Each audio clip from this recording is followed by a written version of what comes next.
नमस्कार, मैं संगम सिंह राज आप सभी का हार्दिक स्वागत और अभिनंदन करता हूँ। भगवत गीता में भगवान श्री कृष्ण कहते हैं कि हम अतीत में क्या थे और भविष्य में क्या होंगे, इसकी चिंता छोड़ के हमें अपने वर्तमान पे कार्य करना चाहिए और अपने कर्मों को प्रखर बनाना चाहिए और समाज की सेवा में, समाज के उत्थान में अपना सर्वस्व योगदान देना चाहिए।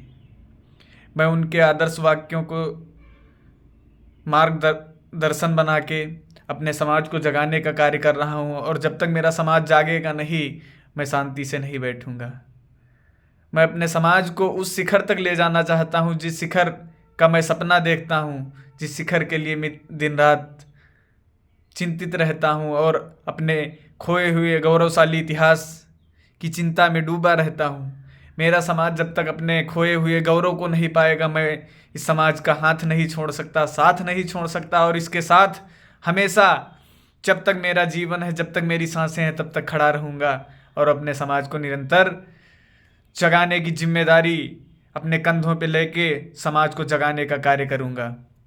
साथियों, मुझसे आप जुड़ें और हमारे पेज को फॉलो करें और सभी ग्रुप में शेयर करें और अपने समाज से जुड़ने का अवसर हमको दें और अपने समाज को हमसे जोड़ें, ताकि हमारा समाज हमारे विचारों को जाने और शिक्षा को अपनाए और अंबेडकर जी के विचारों को मानकर शिक्षा की ओर जाए। हम तलवार से नहीं इतिहास बदल सकते हैं, कलम से इतिहास बदल सकते हैं। हम तलवार रखने से पहले हम कलम रखना सीखें। अगर कलम आपकी जेब में हमेशा रहेगा तो आप इतिहास को अवश्य बदल पाएंगे। ये तलवारों का दौर नहीं, ये कलम का दौर है, शिक्षा का दौर है, किताबों का दौर है। हम इस दौर में शिक्षा को हथियार बनाएं, ना कि तलवार को हथियार बनाएं। इतिहास साक्षी है कि जिसने कलम को हथियार बनाया है उसने इतिहास रचा है। हम प्रण लेते हैं कि अपने समाज को जगाएंगे और शिक्षा और कलम की ताकत से उसका खोया हुआ गौरवशाली इतिहास फिर से दोहराएंगे। हम समाज को एक नई दिशा देंगे, चाहे समाज कितना सुसुप्तावस्था में सो रहा हो, हम उसको जगाने का कार्य करेंगे और जगाएंगे। अपने समाज को गौरवशाली इतिहास याद दिलाएंगे और उसकी खोई हुई शक्तियों को याद दिलाएंगे और बताएंगे आप बहुसंख्यक समाज हो, आप जिस और निकलोगे उस और इतिहास और जमाना सब चलेगा। हम सबकी जिम्मेदारी है कि हम शिक्षा को हथियार बनाएं और अपने समाज को जगाने का कार्य करें।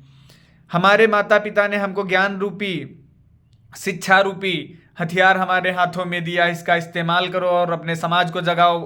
मैं जब छोटा था तब देखता था कि हमारे समाज में बहुत सारी बुराइयां व्याप्त थी, लेकिन धीरे धीरे वो बुराइयां कम हुई क्योंकि शिक्षा का प्रसार हुआ। शिक्षा एक ऐसा हथियार है जिससे बहुत सारी बुराइयां दूर होती हैं और सबसे महत्वपूर्ण और ज़रूरी बात कि समाज नशा मुक्त हो। अगर समाज नशा मुक्त नहीं होगा तो आपकी किसी बात को समझने के लिए तैयार नहीं होगा। भगवत गीता में प्रभु श्री कृष्ण जब माया मोह और आसक्ति के बंधनों को छुड़ा के ज्ञान रूपी रस अर्जुन को पिलाते हैं, तब वह अपने कर्म और युद्ध भूमि में अपने कौशल का प्रदर्शन करता है। हम अपने विचारों को और अपने लोगों को ये बताएंगे कि शिक्षा वह हथियार है जो बड़े से बड़ा पहाड़ तोड़ देता है। हम कलम की ताकत से अपने गौरवशाली इतिहास को दोहराएंगे और अपने समाज को जगाएंगे और सत्ता में अपनी भागीदारी निभाएंगे।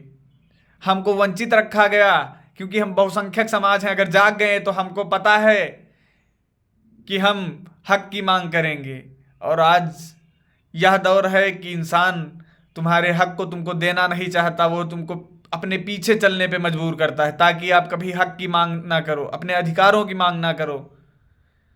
हम जागेंगे और समाज को जगाएंगे और बताएंगे कि तुम बहुसंख्यक समाज के लोग हो। सत्ता तुम्हारे हाथों की कठपुतली है, तुम जिसको चाहोगे सत्ता सौंपोगे, जिसको चाहोगे कुर्सी पे बैठा लोगे, जिसको चाहोगे कुर्सी से उतारोगे। तुमको यह जानने की ज़रूरत है कि हम बहुसंख्यक समाज के लोग हैं। हम सत्ताधारियों के हाथ की कठपुतली नहीं हैं। अपने समाज को गुमराह करके हम सत्ताधारियों से कुर्सी का समझौता नहीं करेंगे। हम अपने समाज को जगाने का कार्य करेंगे और समाज में एक नई चेतना लाएंगे। जय श्री कृष्ण, जय भीम, जय संविधान, जय महाराजा सुहेलदेव पासी।